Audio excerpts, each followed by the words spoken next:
할렐루야. 아멘. 바울은 지금 감옥에서 미결수로 오랫동안 있었습니다.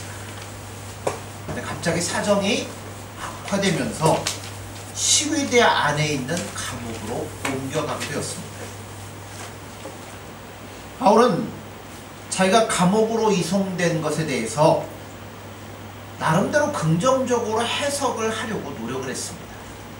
그래서 시위대 감옥 안으로 옮겨지게 됨으로 말미암아 그 안에 있는 몇 명에게 복음을 전할 수 있었다, 이렇게 고백을 하면서 그것이 바울에게 있어서는 복음의 진보다라고 이야기를 했습니다. 그러나 아무리 긍정적으로 생각하려고 해도 생각할 수 없는 것이 하나가 있습니다. 무엇이냐면 바울의 재판의 문제입니다. 분명히 돌아가는 상황을 보면 무엇인가 이 기독교에 대한 로마 당국의 태도가 변하고 있는 것을 바울이 알게 됐습니다. 어쩌면 생각보다 재판이 빨리 열려서 그가 당장 처형될지도 모르는 상황입니다. 그러니까 하루하루가 바울에게 있어서는 어떻게 보면 매우 불안하고 힘든 상황이었습니다. 바울은 이러한 불안한 상황의 연속이 자신을 엄청나게 침체하게 만들고 바울 안에 있는 기쁨도 다 빼앗아 간다는 것을 알고 있었습니다. 여러분, 바울이라고 죽음이 두렵지 않을까요? 아니에요. 바울도 똑같습니다. 죽음이 두렵습니다. 그는 분명히 마음속에 별의별 생각이 다 파고들었을 거예요. 오늘 내일 언제 재판이 벌어져서 내가 죽을지 모르는데 하루하루를 지나가면서 마음도 불안하고 별의별 생각이 바울을 다 사로잡았습니다. 그래서 어떻게 해서든 이것에 대한 결론을 내리지 않냐면 이 불안 때문에 바울은 도저히 살 수 없다는 것을 깨달았습니다. 결국 우리 그리스도인들에게 있어서도 여러분, 이런 불안이나 염려보다 더 큰 적은 없는 것 같습니다. 근데 바울이 어떻게 하루하루 불안한 상황 가운데서도 그가 기쁨으로 일할 수 있으며 어떻게 해서 이 불안한 상황에서 모든 것들을 떨치고 승리할 수 있었을까요? 그거를 저희가 오늘 본문을 통해서 살펴보려고 하는 겁니다. 영화 좋아하세요? 저는 영화관은 자주 못 가도 영화는 좋아합니다. 그 영화를 보다 보면 재난 영화 같은 게 있어요. 뭐 예전에 그 한국 영화 중에 해운대 해일 일어나갖고 막 다 쓸려가는 거 있죠. 최근이라고 해봐야 꽤 오래됐는데 본 영화 중에 하나가 뭐냐면 그 미국의 그 뭐죠? 네, 토네이도. 네. 토네이도에 대한 영화가 있어요. 거기에 보면 회오리 바람이 토네이도가 한번 이 마을을 덮치면 어떻게 돼요? 집도 다 빨려 올라가고 막 자동차도 올라가고, 영화에 보니까 막 양소도 막 젖소도 떠갖고 막 공중에 날아가는 게 보이더라고요. 그런 회오리 바람이 우리에게 몰려오면 우리가 어떻게 살 수 있을까요? 아마 든든한 기둥이나 아니면 큰 나무에 나를 밧줄로 붙들어 매놔야 그게 와도 안전할 수 있습니다. 물론 웬만한 나무는 다 뿌리째 뽑히니까 뽑히지 않을 만한 큰 나무에 나를 붙들어 매야 된다는 겁니다. 우리 손으로 잡고 있어봐야 그 힘은 너무나 연약하기 때문에 붙들어 매지 아니하면 빨려서 올라갈 수밖에 없습니다. 여러분, 신앙도 마찬가지예요. 늘 평안하면 좋을 것 같은 우리의 마음에 때로 가끔씩 뭐가 몰려와요? 토네이도가 몰려오기 시작합니다. 그러면 아무리 우리가 정신력이 강해도 여러분, 그게 한 번 오면 우리의 힘만으로는 이겨낼 수가 없다는 거예요. 그래서 우리 자신보다 더 든든한 데다가 우리를 잡아 붙들어 매는 것만이 그런 회오리 바람에서 이겨낼 수 있다는 겁니다. 바울은 그래서 이 불안의 파도가 밀려올 때 자신을 붙들어 매기 시작했어요. 그 첫 번째가 뭐냐면 지금까지 붙들고 있었던 구원관입니다. 자, 말씀을 보세요. 19절에 보세요. 이것이 너희의 간구와 예수 그리스도의 성령의 도우심으로 나를 구원에 이르게 한 줄 아는 것. 바울은 뭔 얘기를 하냐면 분명히 지금의 어려움이 다른 것으로 끝나지 않고 무엇에 이를 것이라고요? 구원에 이를 것이다 라고 확신하고 있습니다. 여기서 말하는 구원이 뭘까요? 학자들에는 여러 가지 견해가 있을 수 있어요.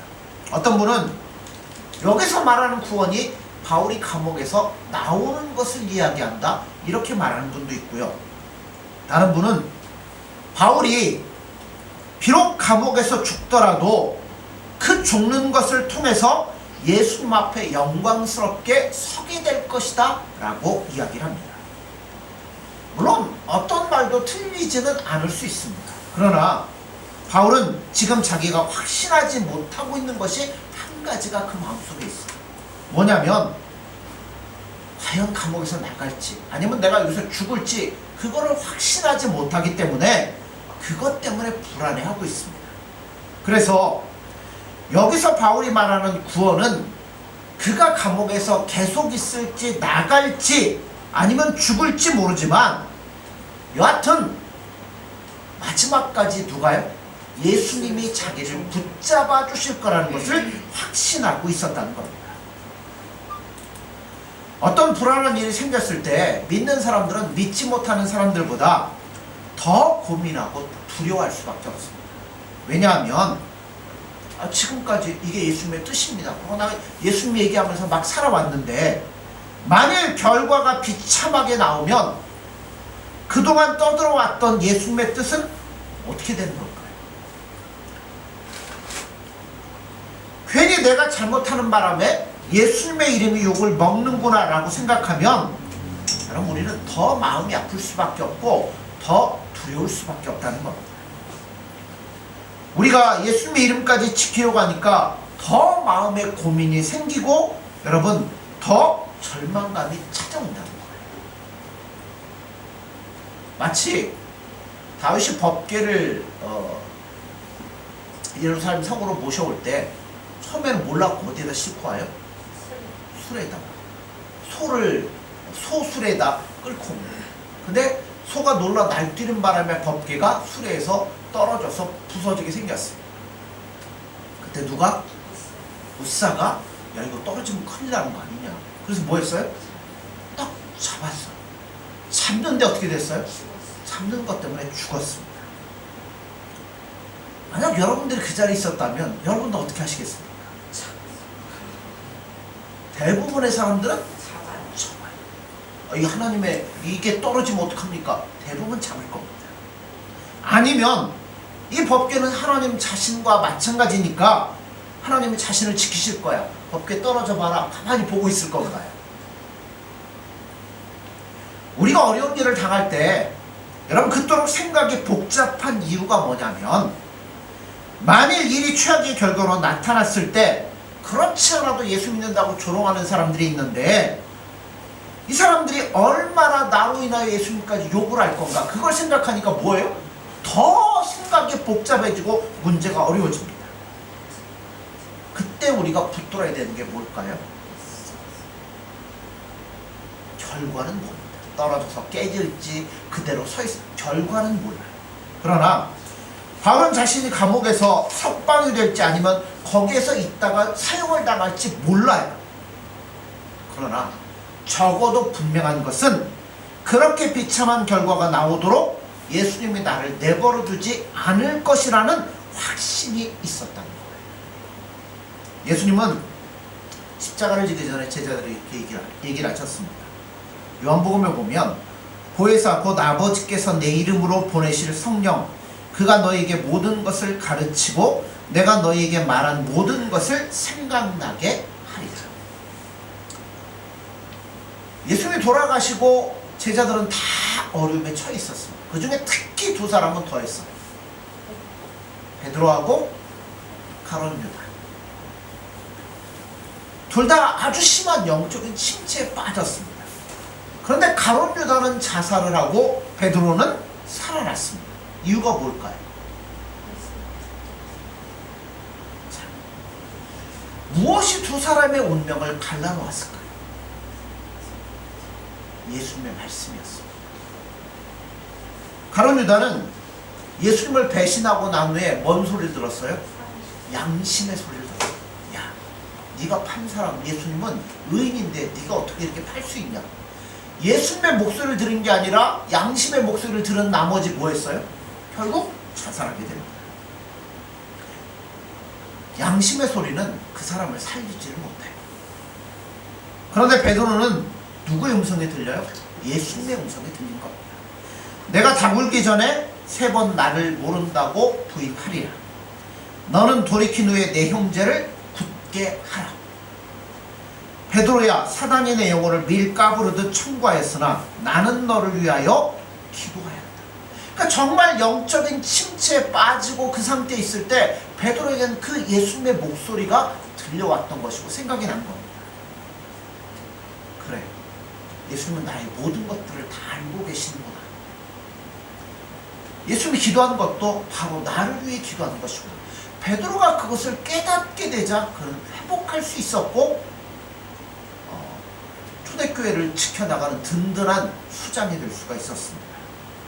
그러니까 여러분, 가장 치열한 전쟁은 어디서 일어나냐면 요 안에서 일어나는 거예요.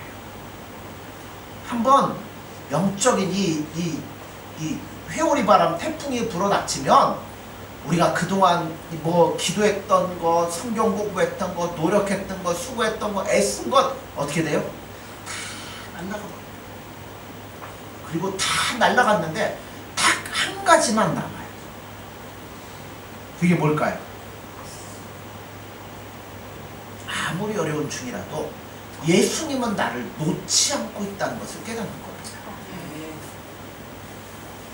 보세요. 예수님이 나를 살리려고 뭐 하셨어요?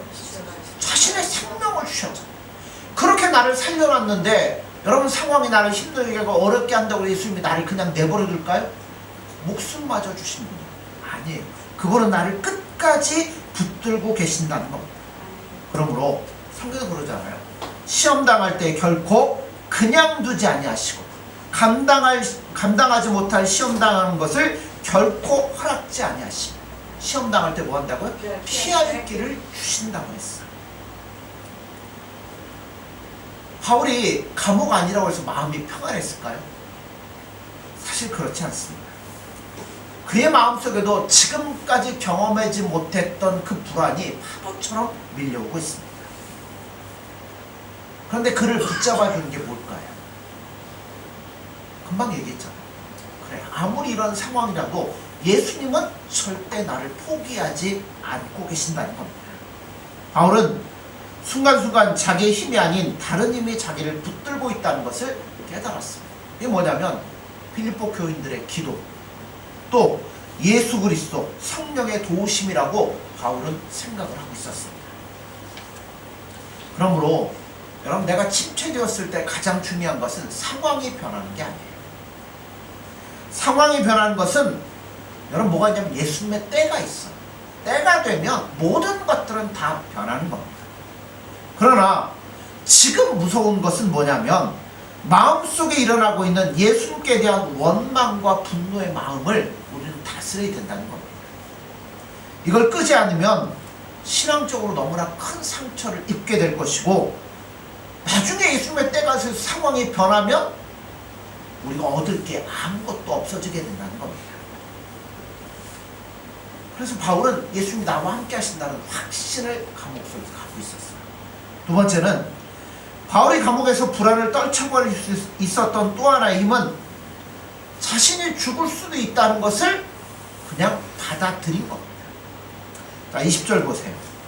나의 간절한 기대와 소망을 따라 아무 일에든지 부끄러워하지 아니하고 지금도 전과 같이 온전히 담대하여 살든지 죽든지 내 몸에서 그리스도가 존귀하게 되게 하려 하나니.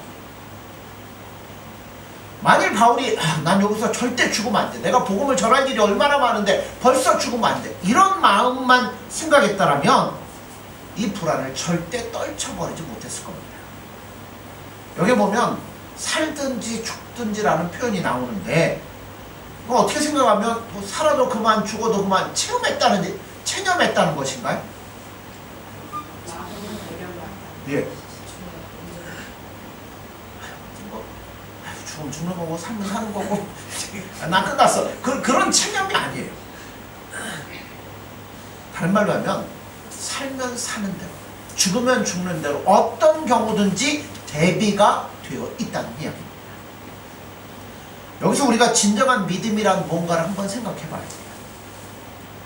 만일 내가 요구하는 대로 하나님이 나의 모든 것들을 들어주셔야만 된다면 그 믿음은 주객이 전도가 된 겁니다. 왜냐하면 내가 누구를 부리고 있어요? 내가 원하는 뜻의 예수님을 부리고 하나님을 부리고 있는 겁니다. 내가 진정으로 여러분 예수님을 인정한다면 결정권을 누구에게 줘야 돼요? 예수님께 맡겨야 된다는 겁니다. 예를 들자면 뭐 이런 경우가 우리한테 안 생기면 좋은데요. 가족 중에 누군가가 암 같은 병에 걸렸어요. 그럼 가족들이 어떻게 했어요? 너무나 힘들죠. 아직도 나이도 젊은데 벌써 이런 병에 걸리면 어떡합니까? 그래서 뭐래요? 열심히 예수님께 살려달라고 기도를 하죠. 울며 불며 기도하는 가운데 뭣도 들어요? 그래, 예수님 고쳐주실 거야 하는 확신도 들어요.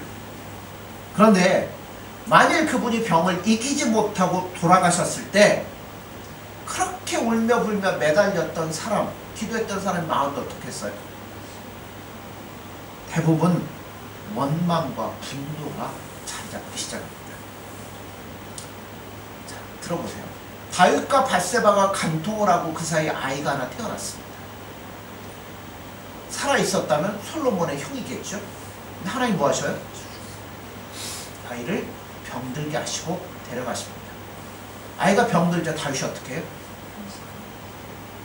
아무것도 안 먹고 물도 마시지 않고 골방에 틀어박혀서 울면서 그 아이를 살려달라고 하나님 앞에 기도했어요. 근데 아이가 어떻게 됐어요? 죽었습니다. 사람들이 다윗에게 알리기를 두려워요. 주저해요. 왜요?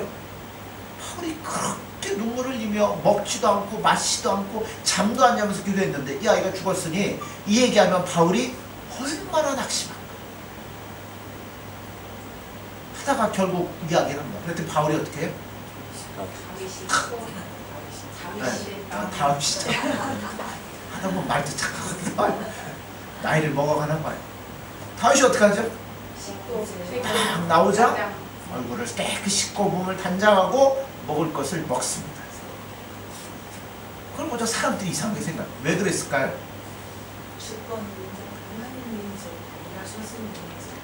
아이가 아직 살아있을 때 혹시라도 아이를 하나님으로 살릴까 해서 살려달라고 매달렸습니다. 그래서 아직 살아있으니까 죽은 게 아니니까. 그러나 그의 마음속으로는 내가 이것 가지고 내가 이 죄인이 이 문제 가지고 하나님 앞에 윽박지를 수 없다는 것을 그는 알고 있었습니다. 그러니까 결사적으로 하나님께 매달리며 살려주시면 살 수 있지만 아니면 이 아이를 하나님이 데려가실 수 있다는 것을 바울은 인정하고 있었다는 겁니다. 바울이 왜 바울 얘기하다 보니까 왜 자꾸 바울 얘기부터 나와요? 우리는 오직 한 가지 길만 하나님께 제시하고 하나님께 강요할 수 없습니다. 예수님 이거 이대로 해주셔야 돼요. 이거 아니면 안 돼요. 그럴 수가 없습니다. 우리는 결정을 누가 하시도록 해야 돼요? 예수님이 하시도록 해야 됩니다. 주권자는 예수님이십니다. 사람을 살리기도 하시고 죽이기도 하시는 분이 예수님입니다. 그러므로 우리는 예수님을 윽박지를 수 없습니다. 단지 살아있을 때 예수님께 매달릴 수는 있습니다. 그러나 예수님의 결정을 받아들일 가능성도 우리는 언제나 열어두셔야 된다는 겁니다. 바울이 여기 살든지 죽든지 라는 것은 살든지 죽든지 모르겠습니다. 모든 거 하나님 할 테니까 나는 그냥 손 떼겠습니다 하는 이야기가 아니에요. 바울은 살고 싶습니다. 누군들 죽고 싶은 사람 어디 있어요? 살고 싶습니다. 아직도 복음을 전하지 못한 곳이 많이 있으니까 거기서 복음을 전하고 싶습니다. 그러나 마음속으로는 아니어도 예수님 그만 오라고 해도 나는 이미 그것도 이제는 각오하고 있습니다 하는 것이에요. 왜냐하면 예수님이 나의 축복자시니까. 가라 하면 가고 오라 하면 오고 서라 하면 설 수밖에 없는 게 우리의 모습이라는 거죠. 우리가 어려운 가운데 빠졌을 때 가장 중요한 것이 무엇이냐면 예수님의 때예요. 어떤 문제에 부딪혔을 때 예수님 이거 어떻게 그게 이루어지든 안 이루어지든 예수님의 때라는 게 있거든요. 그 때인데 다른 말로 얘기하면 예수님이 일하시는 시간이라고 말할 수 있죠. 그런데 그 시간이 그때가 아무리 우리가 소리를 지르고 안달복달하고 애걸복걸하고 소리를 지른다고 해서 단축이 되거나 연장되거나 그런 것은 없습니다. 우리는 뭐 하셔야 돼요? 그때까지 기다려야 된다는 거예요. 그런데 그동안 이 영적인 침체와 불안이 너무나도 우리를 상하게 하고 우리를 불신앙의 자리에 빠지게 만든다는 거죠. 결국 이 불안과 침체를 이기지 못하면 하나님의 때가 되어 상황이 바뀌어도 나는 상급을 받을 수가 없어요. 그러니까 기도해놓고 쉽게 털어버리지 마시고요. 그때가 이루어질 때까지 우리는 뭐 하셔야 돼요? 참고 인내하며 예수님의 시간을 기다리셔야 된다는 겁니다.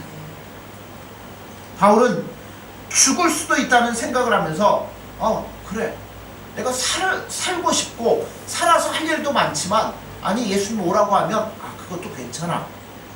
마음이 편해지기 시작했습니다. 모든 결정권을 예수님께 맡겼어요. 예수님께 결정권을 넘겨드리는 것이 다른 말로 얘기하면 믿음이라 이야기할 수 있습니다. 그렇게 하자 바울의 마음이 어떤 생각이 들었습니까?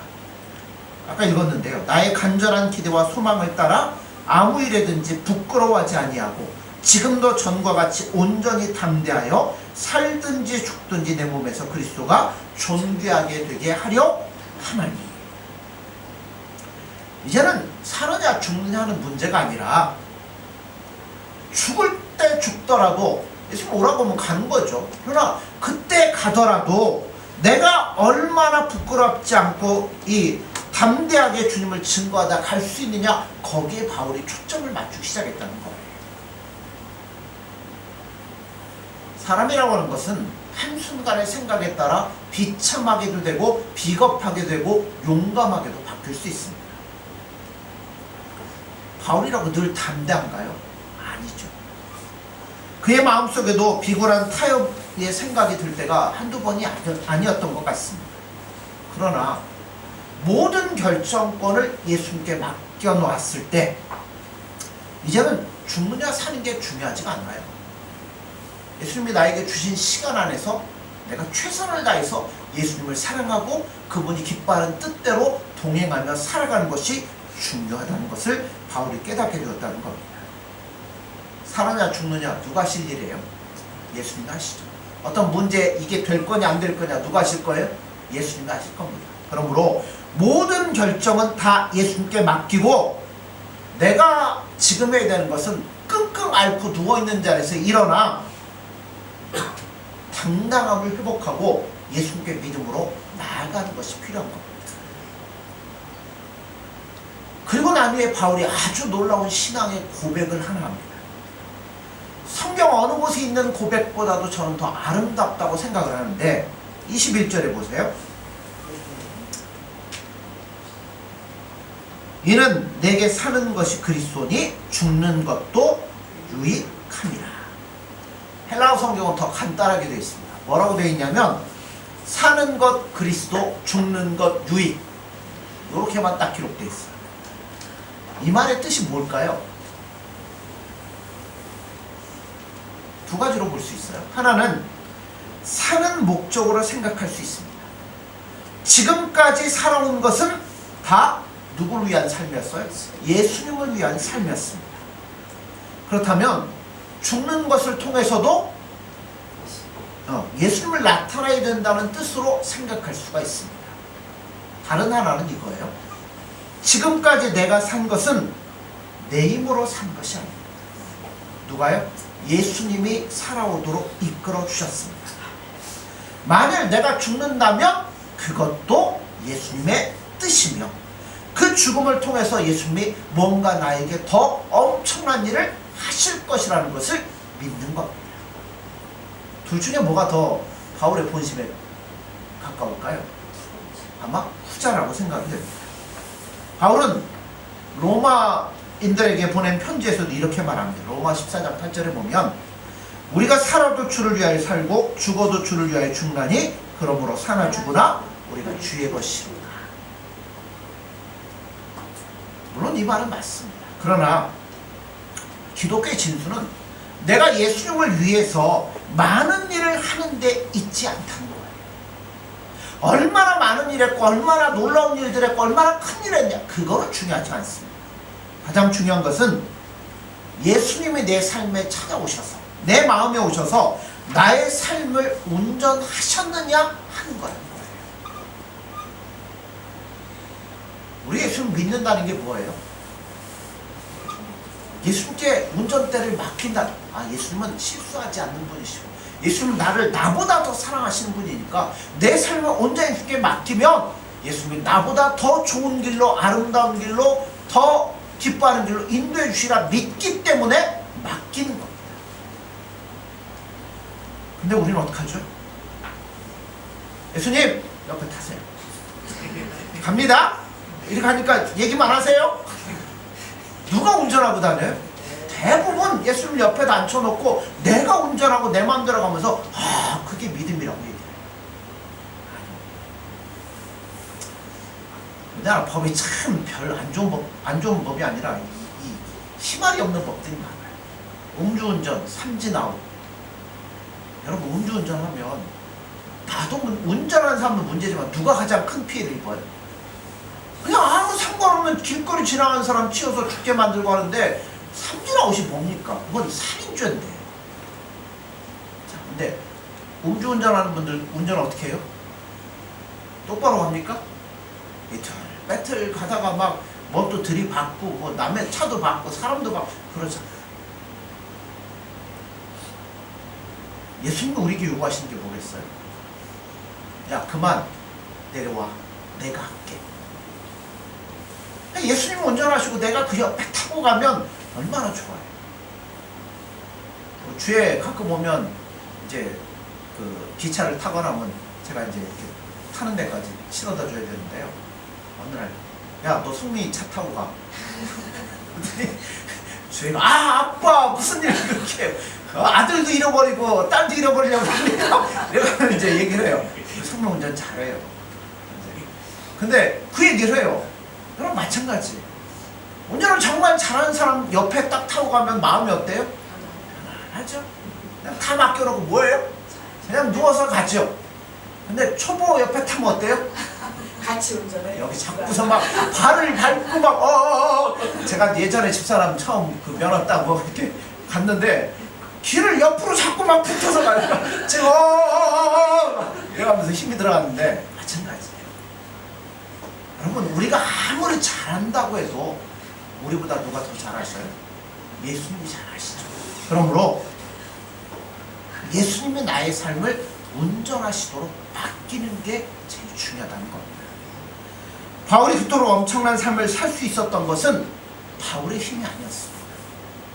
예수님이 그의 삶을 운전해 주셨기 때문에 그에게 있어서 가끔 생각을 해봐요. 예수님 운전하는 차를 타고 가면 얼마나 신날까.